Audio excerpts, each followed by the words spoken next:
information you need to know. All right. For me, it's not about the grade.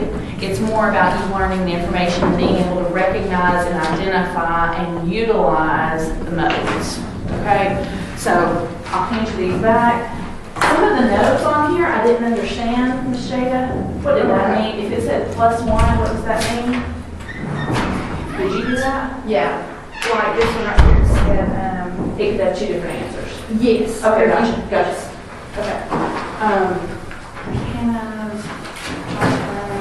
Sarah, you are going to do these open book, fix them now, and bring them back next week. That's the only thing you've missed.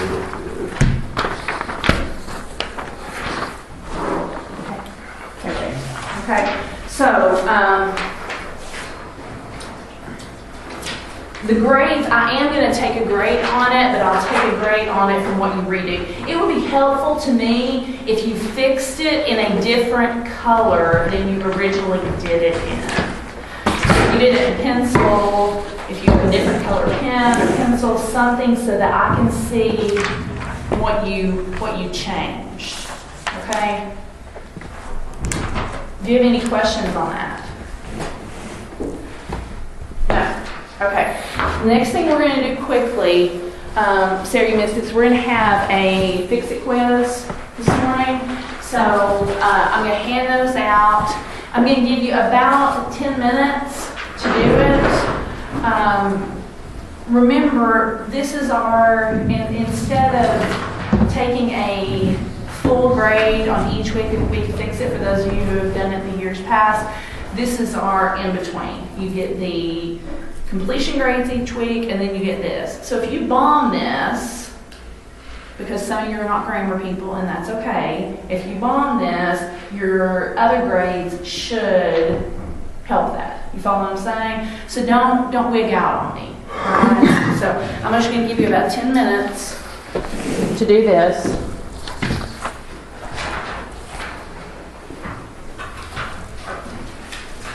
There is, I'll go ahead and tell you, there is a paragraph at the very beginning, so you can go ahead and mark that. Paragraph at the very beginning at the word "at," because you don't have the previous day to make that determination.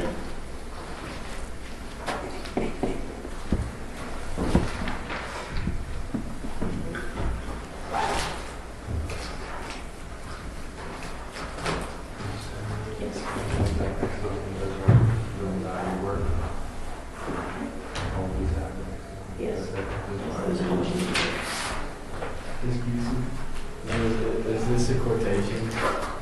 Oh, good question.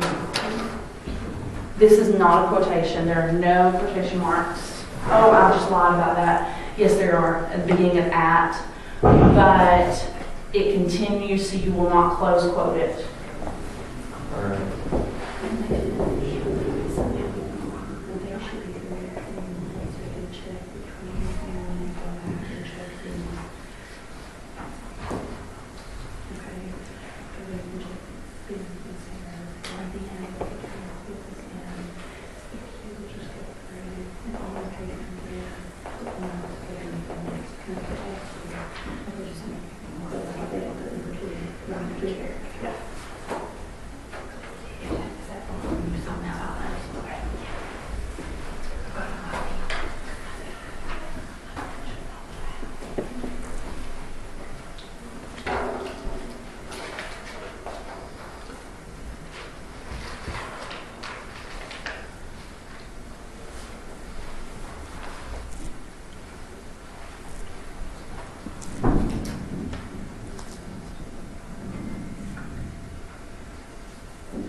remember, you don't have to mark prepositional phrases at this point. If you're done, I'm going to take it. You got about 3 minutes left. No rush.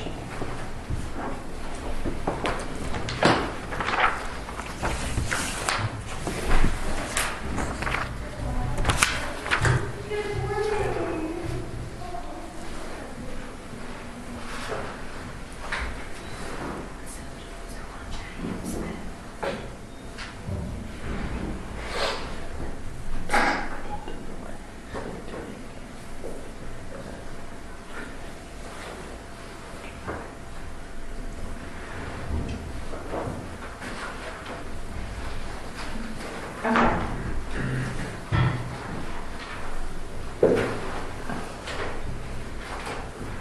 Let's move on. This week, you are going to actually outline your paper, okay?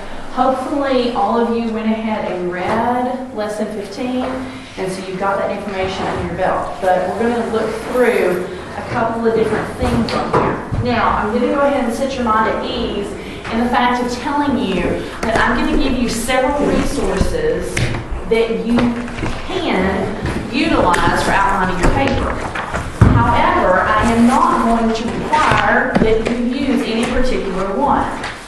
Those of you who have done IEW for a number of years may find that keyword outlining is how you would rather do it. The truth is that I don't care how you outline it.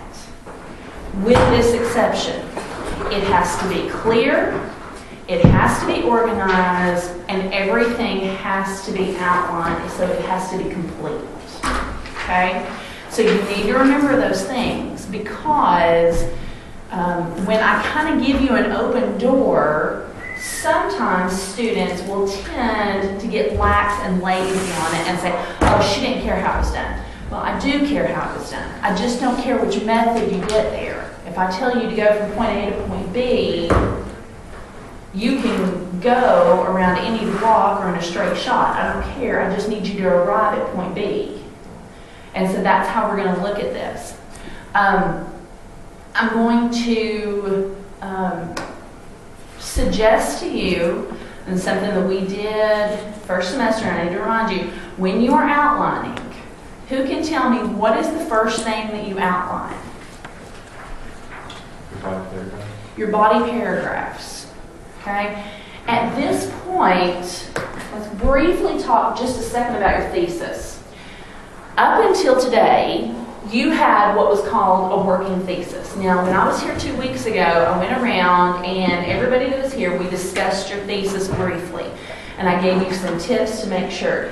If you were not here and I did not go over your thesis with you and we did not discuss how to refine it, how to make it better, how to narrow it or broaden it if that was the case, then we need to do that. Because at this point, meaning this week, when you start outlining, your thesis has got to be nailed down. Now, will you be able to change some words, change a little bit of the diction, things like that? Sure, absolutely. But it needs to be clear at this point. So my question is there anybody right now that is wanting to discuss, that's not a fair statement because none of y'all ever want to discuss anything. Miss Painter, by the way, told me that if any of y'all plan on taking her class next year, you're going to have to man up and start talking. It's not exactly her words, my words, but that's what she said. Who still feels like they need a little bit of work on their thesis? If, I know you do, because you've been out. Other than James, this is the time. I need you to speak up. So if your thesis is a hot mess and you don't speak up right now, or even if it's just a little bit of a mess and you don't speak up right now, then that's problematic. Yes, sir. Check mark. Yes, I did. And look at the papers that I returned. It seems like I marked something on there. I think yours was okay. Yours was still too broad, on the paper you turned in, but we talked about that, right, 2 weeks ago. Did you narrow it down to a better time frame? I was going to wait till I outlined before Okay. I put a specific, Okay. but I know how to. Did I note on there anything? You said just plan on taking a comparing contrast approach. Well, that's what it kind of looked like you're leaning toward. Is that the direction you're leaning? Because when you look at your topics, if I'm remembering your thesis correctly, it said something about there are quite a few differences. Am I getting words wrong? And then the different things that you listed down through there look like they would fall very well in community contrast. I added some and also took some of these away. So, Okay, okay. well, I'm actually some of the new topics that I Okay. ended up finding. Okay, So that was. all right. Sarah, what about yours? I think mine, I might change a little bit of it. Now, I think I remember noting on yours that you need to specify, like you need to nail down an age group, or was it no? Maybe it was yours. Yeah. Okay, and yours, I think. We fixed it this week though, didn't we? Okay, so we've got yours fixed. Did you get Yeah, yours yep. fixed? Okay. Got yours. What about yours, Hannah? Did we get yours? Yours is good.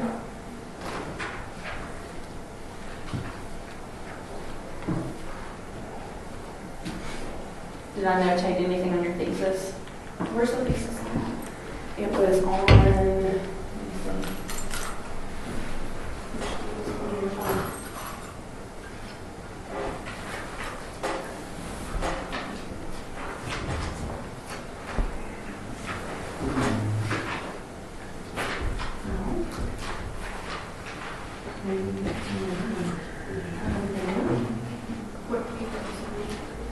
What assignment was that, guys, that your thesis was at the very top of it? It was where you were evaluating your own progress.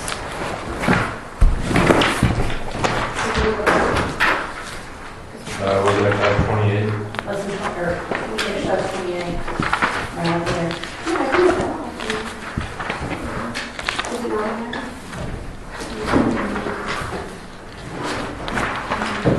That's 29. When I just looked at it, it's just 28. This is good. It is. Well, the extra's 28, you don't have to do extra's 28. So, and that's where it was. Okay.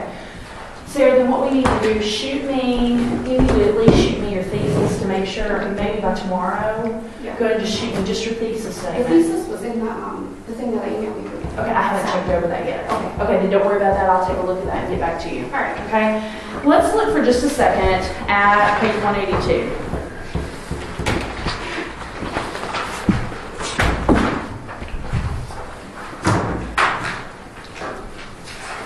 This gives you, we're going to start with the one in the middle. This is like an outline that you can utilize just for, you can do it for an argumentative essay or research paper, or you can do it just for a standard.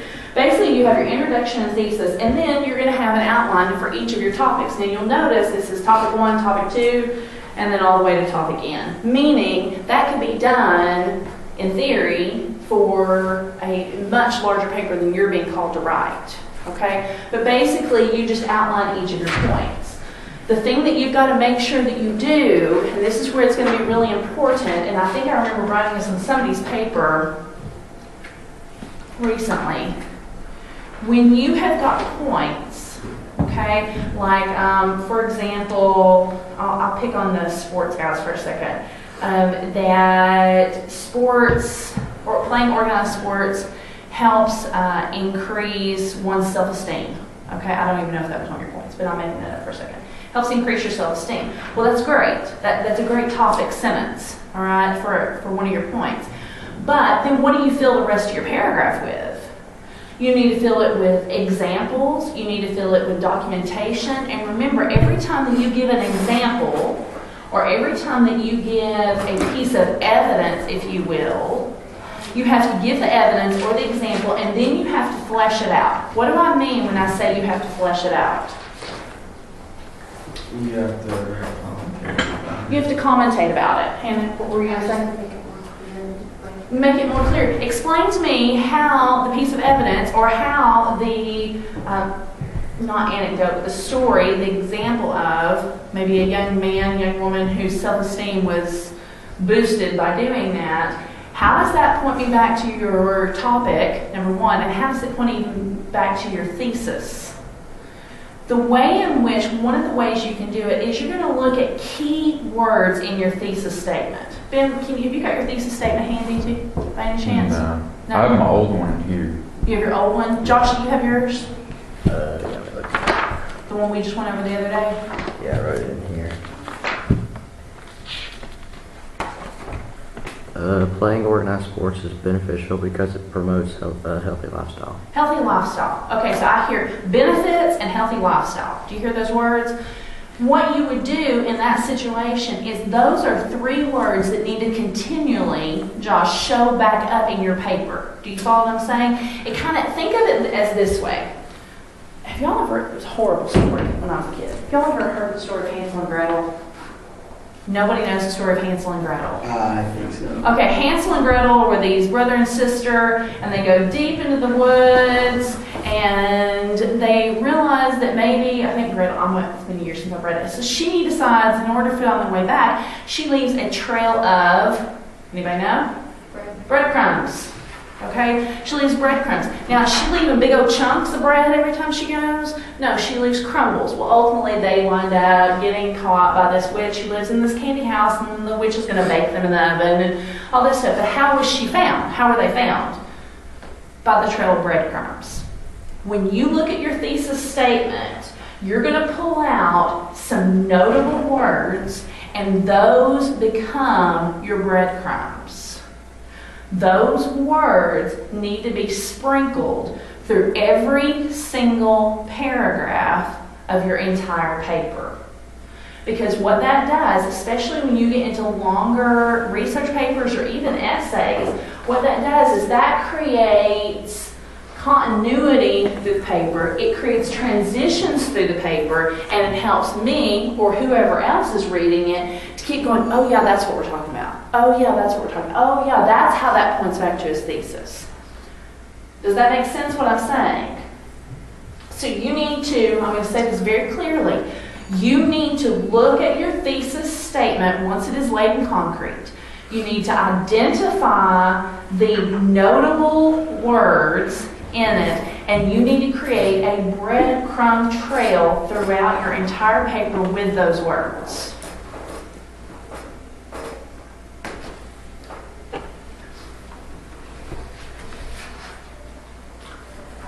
When you are outlining, you can see, like I said, I'm going back to the middle of 182 for a second.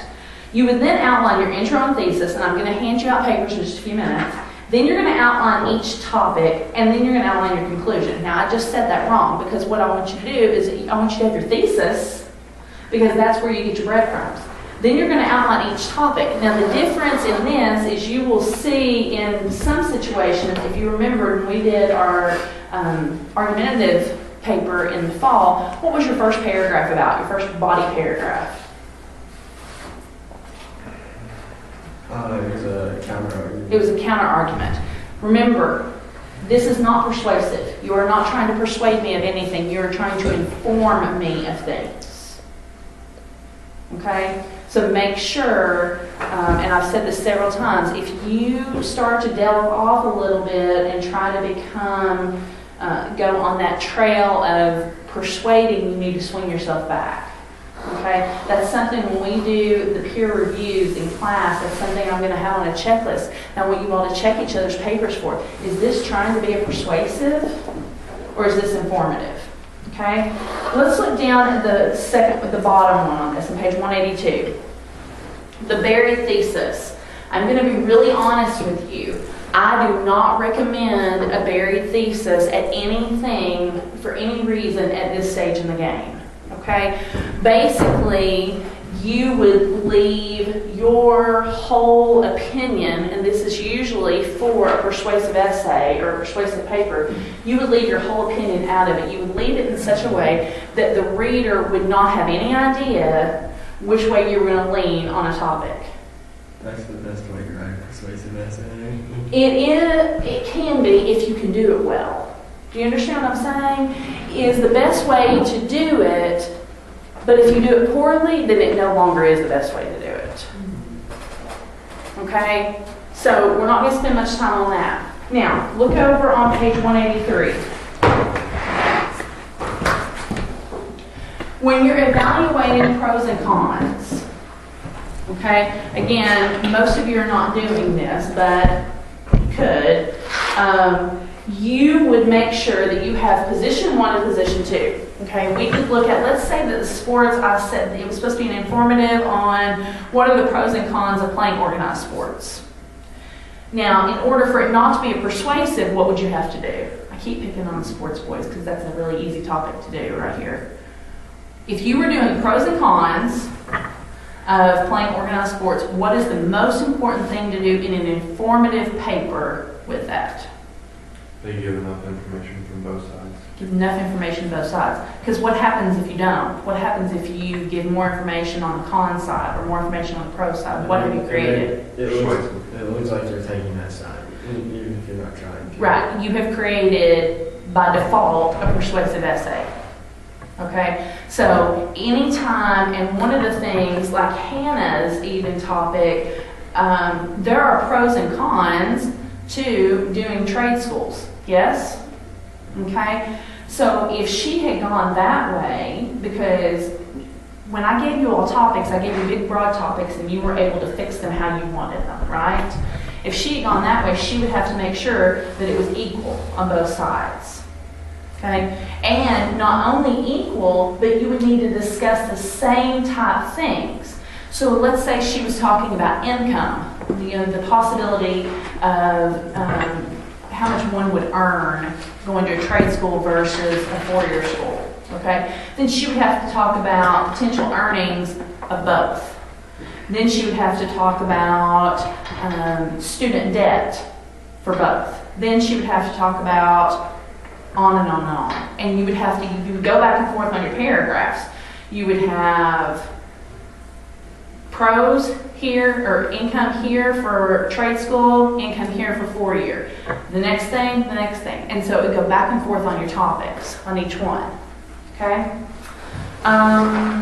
Flip over to 184 for a second. Look at the problem solution with delayed thesis. Now, problem solution could be North Korea. Could you create a problem solution? Well, if you can create a solution to it, then I need to vote you in office because I don't know where the solution lays. But you could do that with a buried thesis, saying, you don't introduce your thesis, meaning your actual solution, until your conclusion. So you would start off, your thesis would actually be just stating that there is a problem. So in that way, the thesis is not quite as buried as when we were talking about the persuasive essays. I'll get it out, okay? So you'll see statement, intro and thesis, statement of the problem, then you go through they do all different solutions. The other way you could do that though is the statement of the problem, and then you list your body paragraphs are all the different problems. Then you go into your conclusion, which is going to be a honking mess if you're not careful, but it's going to be a big significant piece of your paper talking about the solutions of it. Okay? Look on page 185, the cause and effect. This is more, the one at the top is informative, the one at the bottom is persuasive in my opinion. Okay? Informative at the top, you've got your intro and thesis, and then you have the cause, and then you've got the different effects of it in the conclusion. But if you look at the bottom, you've got your intro and thesis, your cause, effect 1, effect 2, and then you go on, and then the evaluation of the effects, meaning you're saying all these effects are causing this. And so you're then persuading your reader, convincing them the significance or the severity of all of the problems that you've listed, or all the effects of the problem. And then you go into your conclusion. I know I'm blowing through this, but y'all should have already looked over this. Okay? Turn now to page 187. And I'm gonna hand out some different stuff for a second. I'm gonna go over this first. This is where I'm handing you some different options on your outlining.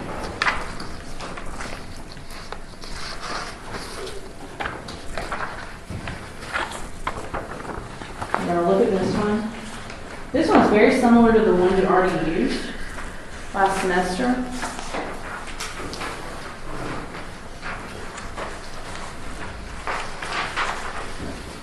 there are pieces in this that I want to point out to be very clear of things that I do want included in your paper. So if you're making notes, you can write on this. For me, personally, filling this out by hand is excruciating.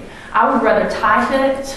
It's clearer to you, it's clearer to me when I look at it. I'm not going to make you do that, but what I would use these for is to make notes on. But it's up to you, okay? Let's look at the beginning. Your attention getter. In the beginning of your introduction, you need to make sure that you grab your reader's attention.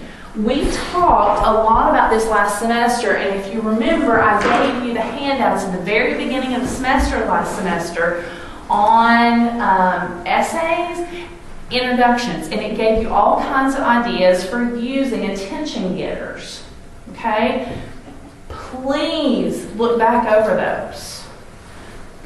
Please look back over those. The only one that I would not necessarily recommend for this type of research paper is a humorous thing. It just doesn't, typically humor does not fit really well with a research paper. Okay? But make sure the very first thing that your reader reads of your paper is something that's going to grab their attention and make them want to read it. Okay? Then you're going to go into your transition to your thesis. So you need about, this is 1 to 3 sentences. That's a bunch of malarkey. I think you need closer to 3 to 4, maybe even 5 sentences in there, not 1, because when they say 1, somebody in this room will use 1, and then I will hand you your paper back and say there's not enough in there. Give me background information. Give me an anecdotal opener. Give me something that's going to lead me to your thesis. For those of you who have personal experiences with your topic, okay, this is the place that it would be very useful to use a personal anecdote, a personal story. It's the place that you can use I. The rest of your paper, not so much. Okay? But it's a place that you can begin a story and then finish it in your conclusion. Okay? Then you're going to make sure you have your thesis statement.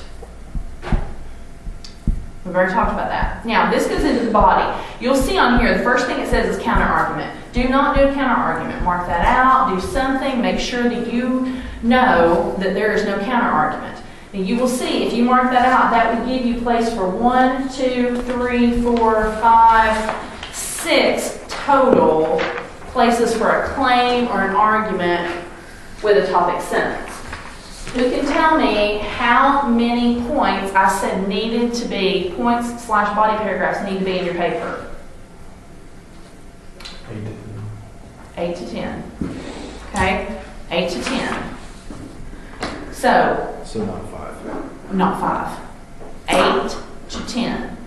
Now that's been handed out to you and told to you twice. So make sure, at least twice. So make sure, so again, that goes back to, this is a format that you can use. Your best bet is going to be to use this, if this is the kind that you like, use this as a way to type it up from this, okay? You will notice that it says, if we look on the back of this page and see, so we're looking at what says first claim argument in a topic sentence. Support and evidence. For every body paragraph, for every subpoint that you have, you need to have at least 2 pieces of evidence that you then flesh out. Okay? So you would have, at minimum, you would have a topic and a clincher for each paragraph. You would have then 2 pieces of support or evidence. And after each piece of support or evidence, you go through and you flesh that out. What was the word that we used for that first semester? Starts with a C. Commentary. Commentary. You have commentary on it. That's something some of you did very, very well on in your first paper. Some of you not so much. Remember, this is not hugely complicated. If you're talking about a paragraph, you have a topic sentence. Okay? Then you have, my brain just went completely blank. Why did I lay my papers down? How did I do that? Okay. Then you may have a sentence or two here, maybe. But then you have evidence, commentary. Then you have evidence, commentary. And then you have a clincher. Now, why do you think that I added this part in here right here? You can have more sentences if needed.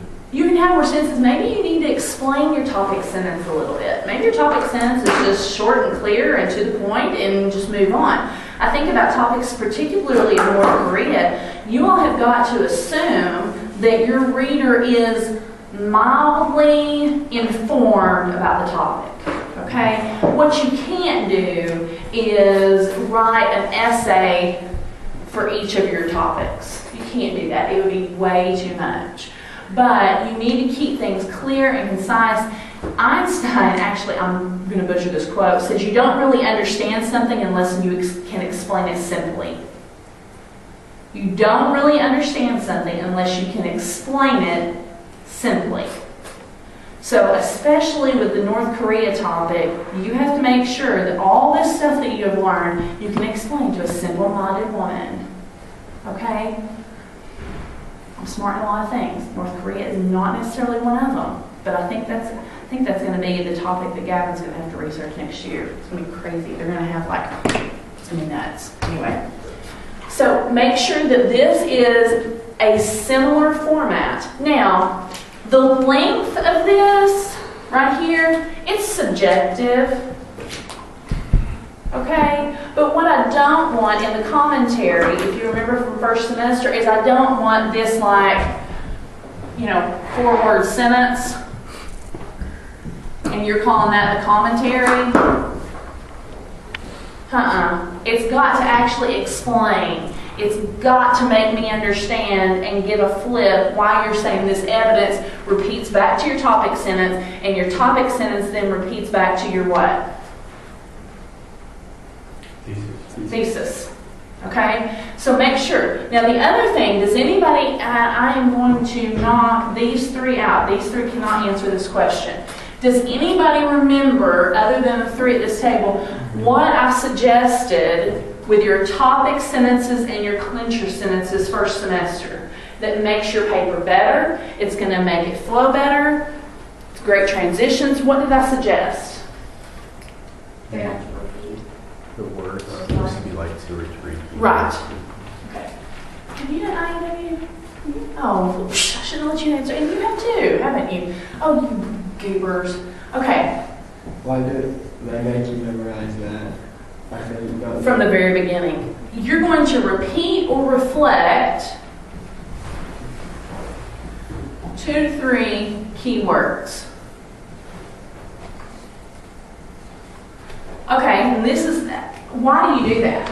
I mean, really, when you all learn that, you IEW people, when you all learn that, some of you as early as probably 4th grade, did you really think that you would still be using it in high school, number one? And number two, do you see any benefit of doing so? I was in high school when I learned it. Okay. Do you see any benefit of still doing that? Or do you feel like it's repetitive? It is repetitive, but if it's a subject that you don't know about, it helps, I guess, conclude that part of the paper in a person's mind. It does. Also, though, here's something that you've got to remember. Your repeating and reflecting of 2 to 3 key words now as sophomores, juniors, seniors in high school looks very different than it did when you were in 7th grade. Okay? You are much more able to integrate repeating and reflecting those things. So make sure that, here's the thing, you could make it stupid. You really still could make it like you did when you were in 7th grade. And it would sound immature. It would work. Would it work to accomplish the reader understanding you're tying it up? It would still accomplish that, but you're raising the bar. Okay? Do you all understand what I mean? Do you remember having the conversation, since the two of you all are the ones new to that, do you remember having that conversation in the fall? You can say yes or no, Yes. A little bit, yeah. a little bit. Would you like me to briefly go back over it? Great. Thank you for being honest.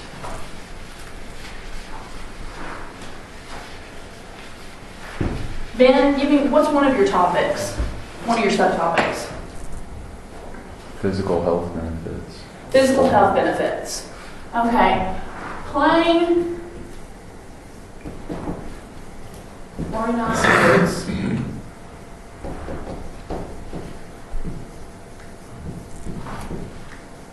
in high school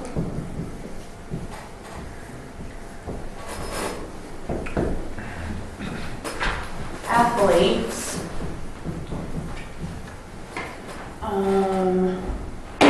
receive, did I spell receive right? Yeah. A multitude of physical benefits. Does that work? Okay.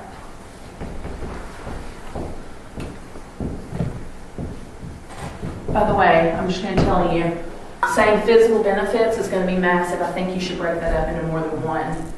Okay? Because there are multiple physical benefits, right? Yes. Okay. That's going to be a lot to carry into one paragraph. But that's another conversation for later. So here's my introduction sentence. So then I go through and I have my, I have a statistic maybe, and I have commentary. I have a quote from a doctor. We'll even say from a physical therapist. From a physical therapist, then I have commentary. Okay? So then I've written my whole paragraph and I come down. Now, if you're looking at this, and I want you to think about your thesis for just a second, because I don't know your thesis, but you at least have an idea of it. Okay? Remember, we're supposed to leave breadcrumbs, number one. Are there any breadcrumbs already in this sentence? What words do you see are breadcrumbs? Organized sports. Okay. Benefits. Okay. So let's look at benefits. And let's look at organized sports for a second. Okay. Now, we come down here. Now, what I want to do, and we also, you said physical, though, that's what this whole paragraph's about, right? The physical benefits. So that's something I definitely need to consider coming down. And what I've done is I've pulled out important words, okay? And what we're going to do is we're going to either repeat them down here or reflect them. When we say reflect, you can use synonyms, you can use different things like that that are going to mean the same thing, or they're at least going to clue something in our brain that they're similar. Okay? So, how else might we say organized sports? Team sports? I don't know. What else? You've been doing this. Give me more. Team sports could work. Activities. Team activities. Team activities. Okay, so we could say, what are some of the benefits? Just briefly, some of the physical benefits. What are some of them? Muscle growth. Okay, what else? Bone growth, strength in general. Muscle and you said bone? Yeah. Not bone. What'd you say? Muscle and, Just muscle. Muscle and strength. oh, there we go. Muscle growth and increased strength. I saw you, James. I'll get to you in just a second. And increased strength.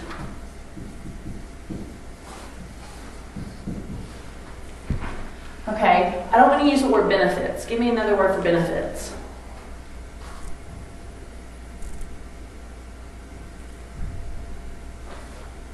Yeah? Nice meeting you, sir. Oh, yeah, sure, sorry. Anybody, what's another word for benefits? So we're going to say muscle growth and increased strength are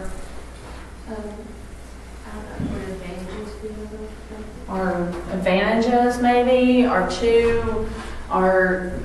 some of the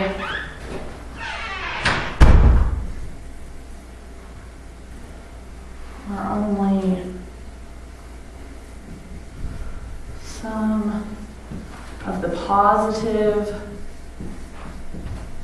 repercussions. We do that? Does that sound funny? Or some of the positive Outcome. outcomes, okay?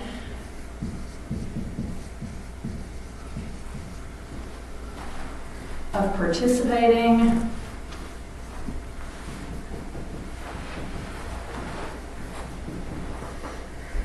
and then what did we say we were gonna call it?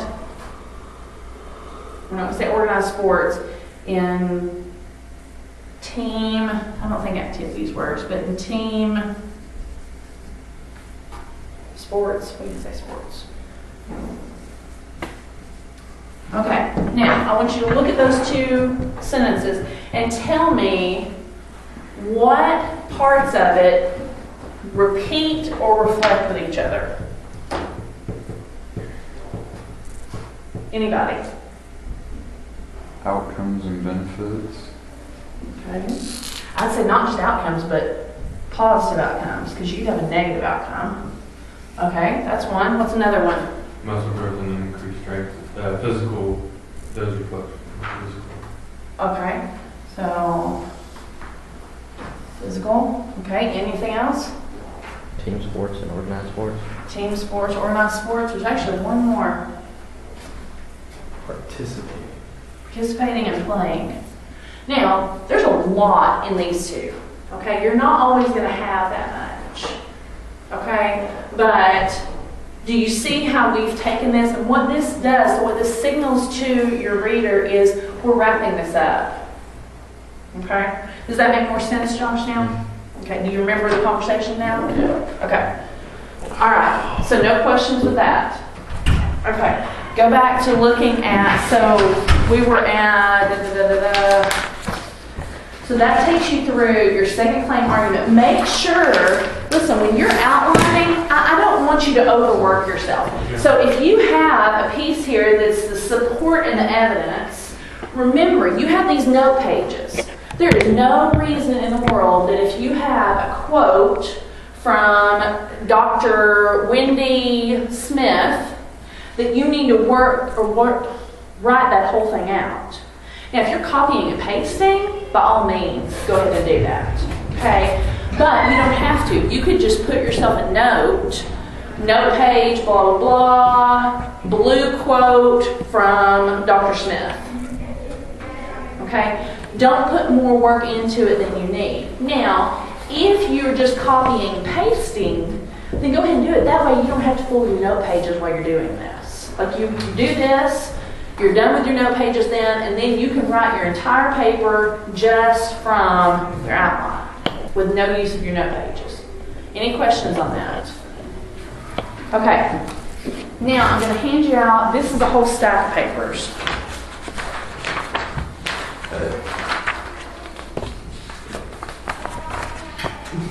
Good grade, fine, yeah.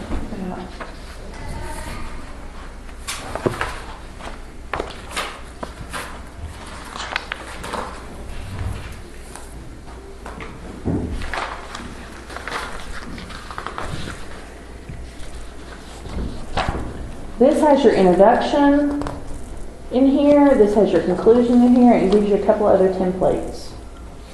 If I can separate them.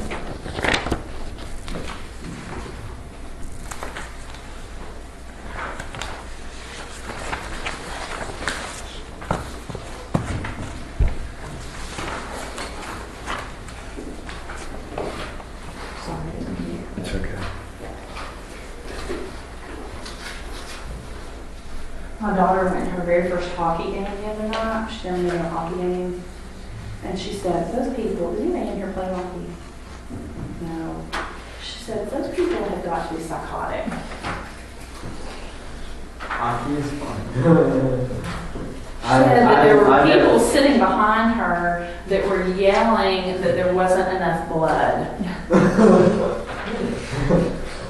Okay, maybe the hockey fans. She said, it was an interesting experience. I'm glad that I went, and now we know what it's about, but I will not be going back. What team did you go and watch? Whatever the Knoxville team is. The Ice Bears. Yeah, actually, I've gone and watched them a few times. I've never sat near people who wanted there to be more blood. Okay, so let's look for just a second at the compare contrast template. We talked about compare contrast could potentially work for North Korea. You're probably not going to do sports on compare contrast. Hannah, you may or may not. You're not leaning that way though, are you? Are you leaning toward compare contrast? Okay.